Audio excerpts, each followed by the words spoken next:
जब जब तुम्हारे ऊपर ऐसा हुआ मेरे को पता है, आपको साथ दिया मैंने। आप साथ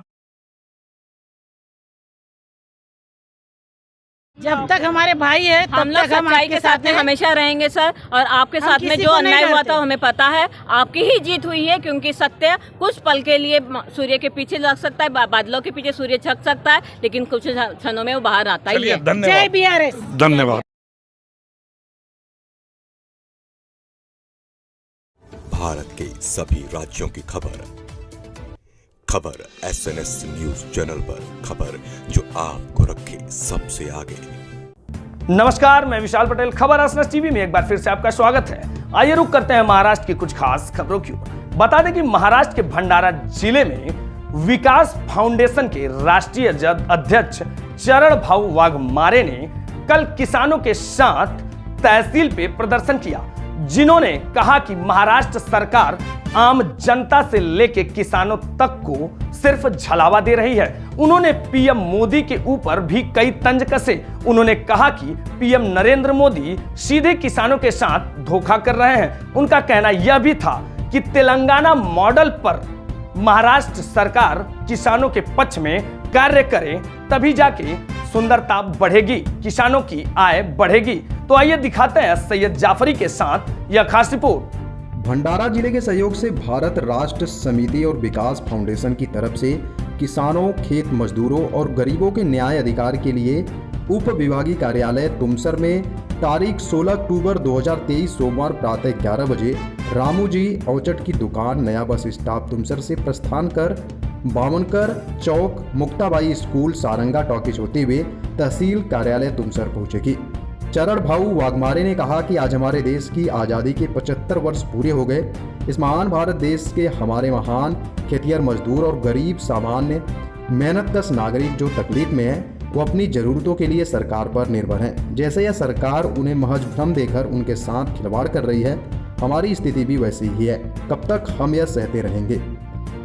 अब बहुत हो गया। अब हमें अपनी स्थिति बदलने के लिए अब की बार किसान सरकार का गठन करके किसानों की न्याय की मांग को पूरा करना होगा।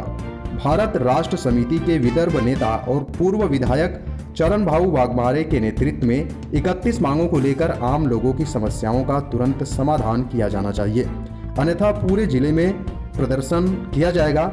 संज्ञान लेने का अनुरोध भी किया गया है। नमस्कार, मैं SNN न्यूज चैनल से सैयद जाफरी। मैं महाराष्ट्र की जनता को एक ही बात बोलता हूँ, SNN न्यूज चैनल आपका चैनल है, कोई गोदी मीडिया नहीं है। न मुझे अधिकारी से डर है, न राजनेता से डर है। जो सच्चाई है वही बताता हूँ। और आज महाराष्ट्र में चरण वाघमारे को लेके आम जनता में जो चर्चाएं हैं वो काफ़ी अच्छा है। उनका कहना है कि चरण अपने स्वार्थ के लिए काम नहीं कर रहे हैं। तेलंगाना में जो आम जनता को जो फैसिलिटी मिलता है वो महाराष्ट्र के किसानों को, जनता को मिले, और उसको लेके चरण वाघमारे ने एक मोर्चा निकाला तुमसर से यहाँ तक। आइए उन्हीं से पूछते हैं। चरण जी, आज जो आप महाराष्ट्र की जनता की जो आंख खोल रहे हैं, सबसे पहले मेरा चैनल आपको बधाई देते हैं कि आप सच्चाई के लिए आगे आए हैं। क्या संदेश दे रहे हैं आप जनता के लिए? आँख तो केसीआर साहब ने जब नांदेड़ में पहली सभा ली तब खोल दी। खुलते बराबर आपको पता है एकनाथ शिंदे ने 3-4 घोषणा की, अभी तक के लागू नहीं हुई, पर दिलासा देने का प्रयास किया। हम चाहते हैं कि हमारे पास के राज्य में अगर तेलंगाना मॉडल बन सकता है, इतना अच्छा उसकी योजना लागू हो सकती है किसानों के लिए, उनके सर्वांगीण विकास के लिए, तो महाराष्ट्र में क्यों नहीं। उसको लेके हम जनता को जागरूक करने के लिए, शासन के ध्यान आकर्षण करने के लिए आज जो मोर्चा निकाले उसको उत्स्फूर्त प्रतिसाद मिला है। स्वयंस्फूर्त लोग, किसान यहाँ पे मोर्चा में आए। मुझे लगता है कि एक तो तेलंगाना मॉडल या महाराष्ट्र सरकार ने लागू करना चाहिए, नहीं तो अपनी कुर्सी खाली करना चाहिए। लेकिन आपके आंदोलन से महाराष्ट्र में कुछ लोगों को फायदा हुआ, जो तेलंगाना का कुछ काम सरकार लागू कर रहा है धीरे धीरे। हमारे आंदोलन से अगर तेलंगाना मॉडल लागू होता है तो हम राज्य सरकार का भी अभिनंदन करने को तैयार है, और नहीं क्रेडिट हमारे केसीआर साहब को जाएंगे। नहीं किया तो कुर्सी खाली करेंगे, जनता इनको सबक सिखाएंगे आने वाले दिनों में इलेक्शन में। लेकिन आपको और एक चीज का बधाई देता हूं कि मैं 32 साल से चैनल में राजनेता और अधिकारी और सरकार के खुलासे किया हूं, लेकिन मुझे फंसाने के लिए काफी षड्यंत्र कर रहे हैं कि ये लिफाफा और बिरानी नहीं खाते, इसको जेल में डालो, जाफरी को जेल में डालो। लेकिन आप हमारे साथ दिए हैं। जब जब तुम्हारे ऊपर ऐसा हुआ आप मेरे को पता है, आपको साथ दिया मैंने। आप साथ दिए, और मैं दिल और से हमारे आपको साथ रहेंगे, शुक्रिया अदा अच्छे करता काम हूं। के लिए आपको साथ देंगे हम। नहीं, तो मेरा भी काम है कि मैं सच्चाई लगाऊं। मैं किसी राजनेता अधिकारी से नहीं डरता हूं। आप मीडिया वाले हो, सच्चाई के साथ रहो। मैं राजनीतिक आदमी हूँ, मेरा जनता का विश्वास चरण वाघमारे है, जो विश्वास मैं जीता हूँ, इसके बाद में भी जीतते रहूँगा, आपकी जीतते रहो। मैं लास्ट क्वेश्चन कर रहा हूँ, ये आज जो मैंने सभा देखा, आपका जो रैली देखा, ऐसा लग रहा है मुझे कि आने वाला समय बीजेपी के लिए खतरा है।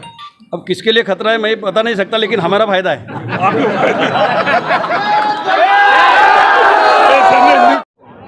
नमस्कार, एसएनएन न्यूज चैनल तुमसर पहुंचा है चरण वाघमारे का विशाल मोर्चा, जिसमें काफ़ी पुराना चेहरा है कापगते मैडम, जो तुमसर से बिलोंग करते हैं, लाखनी से बिलोंग करते हैं, और वो तुमसर में चरण वाघमारे का पार्टी में है। आइए उन्हीं से जानते हैं। जी, आज जो रैली निकला है आम जनता को लेकर, मैंने देखा बहुत ही विशाल रैली था। क्या मांग है, क्या आप लोग का ये है? हमारे जो केसीआर के है, तेलंगाना के जो विशाल मोर्चा है वो तेलंगाना के ऊपर है, और हमारे इसमें विदर्भ में वो जो तेलंगाना के जो महिलाओं के लिए, जनताओं के लिए जो निकाला है, जो आरक्षण वगैरह है, वो वाला समय जो चल रहा है, राजनीति में बहुत बड़ा भूचाल आ रहा है। तो हाँ सर, जो पिछले मतलब 2014 में इन लोग ने जो बोला था कि हम लोग जो 70 सालों में जो कुछ नहीं हुआ है वो हम 60 महीने में कर दिखाएंगे, लेकिन वो सब नहीं हुआ है। 60 महीने के हमने 120 महीने देने के बावजूद जो हमें चाहिए था वो हमें नहीं मिला है, सिर्फ हमें इन लोगों की तरफ से फंसा धोखा ही मिला है। और देखा जाए तो इन्होंने जो हमसे वायदे किए थे वो उसमें से कुछ भी पूर्ति नहीं हुई है। हाँ, यहाँ धार्मिक और जातीयवाद के नाम पे इन लोग ने जो दंगा फसाद अभी मणिपुर बोलिए, या हमारे जो महिला खिलाड़ियों के बारे में बोले, जंतर मंतर में जिस तरह से उनको न्याय नहीं दिया गया था, उनका मानसिक तौर से खच्चीकरण किया गया था, इन सब विषय देखते हुए हर एक तख्ता, चाहे वो किसान हो या फिर महिलाएं हो या फिर बच्चे हो, बेरोजगार हो, हर एक तख्ता इनसे परेशान है, और शायद इस वक्त इसमें भूचाल आने की बहुत ज़्यादा चांसेस है। आपको ऐसा नहीं लगता है कि चरण वाघमारे एक ऐसा चेहरा है महाराष्ट्र में, जो अगले बार जो इलेक्शन हुआ, जो चरण वाघमारे को टिकट नहीं दिया तो उनके साथ में सियासत हुआ था, वो जेल में भी था। जी सर। तो पूरे महाराष्ट्र में, पूरे विदर्भ में बीजेपी को बहुत भारी नुकसान उठाना पड़ा, और अब तो चरण अलग हो गया पूरे बीजेपी से। जी, पिछली बार जो हुआ था उसमें अभी तक हम लोग के ऊपर केस चल रहा है, यहाँ तक कि भैया तो उसमें से बरी हो चुके हैं, लेकिन आज भी हम लोग के ऊपर केस है उसका। वो क्या होता है ना सर, कि उनके जो गलत तरीके से उनका फंसाया गया था, इसके ऊपर विरोध भी हुआ, भैया ने अच्छे वोटों से भी अच्छा दिखाया अपना, लेकिन अब की बार जब ऐसा हो रहा है तो केसीआर सर का सपोर्ट भी है, और साथ में तेलंगाना मॉडल में जो काम हो रहे हैं, अगर वो महाराष्ट्र में लागू हो रहे, जहाँ तक नांदेड़ औरंगाबाद बोलिए, या फिर हमारे नागपुर में भी जो सभाएं हुई थी काफ़ी भव्य दिव्य थी, और वो सब देखते हुए मुझे ऐसा लग रहा है कि अब की बार चाहे कुछ भी हो जाए, बीआरएस के यहाँ पे काफ़ी हद तक सीटें आएगी जरूर। लेकिन भंडारा जिले में तो मैं देख रहा हूँ 1 लाख, 1.5 लाख, 2 लाख, 5 लाख आदमी ज्वाइन कर रहे हैं पूरे एसीआर में। आपका सर हमारे तुमसर विधानसभा में ही सबसे ज़्यादा 37,000 लोग मेंबर्स बने हैं। बाप रे बाप। हमारे बीआरएस की और महिलाएं सर इसमें काफी अच्छे तरीके से हम लोग इसमें और कर रहे हैं। नहीं तो कुर्सी छोड़ दे, कुर्सी छोड़ दे हो।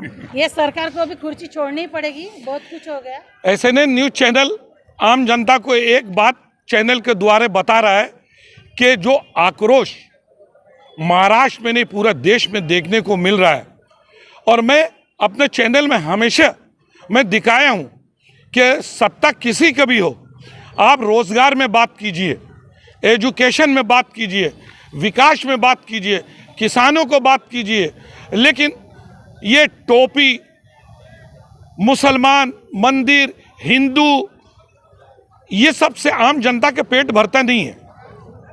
जनता को चाहिए रोजगार, विकास, एजुकेशन, उसमें बात कीजिए। आज जनता जागरूक हो गया है। और मैं और एक बात बता दूं, शायद कुछ राजनेता और अधिकारी को मेरे भी चेहरा पसंद नहीं आता है, क्योंकि मैं उसके हाँ में हाँ मिलाता नहीं, और जब तक जिंदा हूँ मिलाऊंगा ही नहीं। चाहे आप मुझे तिहाड़ जेल भी भेज दीजिएगा, तब भी मैं आप जो सच्चाई होगा वही लगाऊंगा। SNN न्यूज चैनल से मैं सैयद जाफरी। हम आपका नहीं, जब तक हमारे भाई है हम तब लोग तक हम सच्चाई आपके के साथ में हैं। हमेशा रहेंगे सर, और आपके साथ में किसी जो को नहीं अन्याय हुआ डरते। था हमें पता है, आपकी ही जीत हुई है, क्योंकि सत्य कुछ पल के लिए सूर्य के पीछे लग सकता है, बादलों के पीछे सूर्य छक सकता है, लेकिन कुछ क्षणों में वो बाहर आता ही चलिए, है। धन्यवाद। जय BRS। धन्यवाद। फुकटमध्ये पीक विमा काढला जात होता, तो जेव्हा महाराष्ट्रातल्या शेतकऱ्यांच्या कानाकोपऱ्यापर्यंत पोहोचेल तेव्हा महाराष्ट्रातला शेतकरी या सरकारला माफ करणार नाही, या भीतीनं एकनाथ शिंदे आणि फडणवीसनी ₹1 पीक विमा काढण्याचा निर्णय घेतला। मागच्या वर्षीपर्यंत आपल्या कर्जाच्या खात्यातून पीक विम्याचे 1 लाखावर 2,000 रुपये करायचे, 2% करायचे। सभा होताच याचे धाबे आणले आणि ₹1 माझ्या शेतकऱ्यांचा पीक विमा काढण्याचा निर्णय घेतला। चौथी घोषणा केली, 600 रुपयामध्ये आम्ही रेती देऊ, ते सुरू झाली नाही। त्या राज्यामध्ये लोकांना माहीत झालं तेलंगणाच्या योजनेत की त्या राज्यात 500 रुपये ब्रास जागेवर रेती भेटते। यांना असं वाटलं की आता रेती ज्यांना पाहिजे ते लोक आपल्याला होत देणार नाही, यांनी घोषणा करून टाकली 600 रुपयात रेती देऊ, पण अजूनही कोणाला 600 रुपयात रेती भेटली नाही। यांनी घोषणा केली घरकुलाला फुकटमध्ये रेती देऊ, त्या घरकुल लाभार्थी रेतीपासून वंचित आहे। पण मला सांगण्याची आनंद हेच आहे की केसीआर साहेबांची सभा नांदेडला झाली, फायदा कोणाला झाला? महाराष्ट्रातल्या शेतकऱ्यांना ₹1 विमा भेटला। जर केसीआर साहेबांची आपण वंचित आहोत, वंचित यासाठी विरोधी पक्षाला सत्ता पक्षाला नाही, तरीही तेलंगणाच्या योजना जशा माहीत होणं सुरू झालं तसा महाराष्ट्राची सरकार हादरली आहे।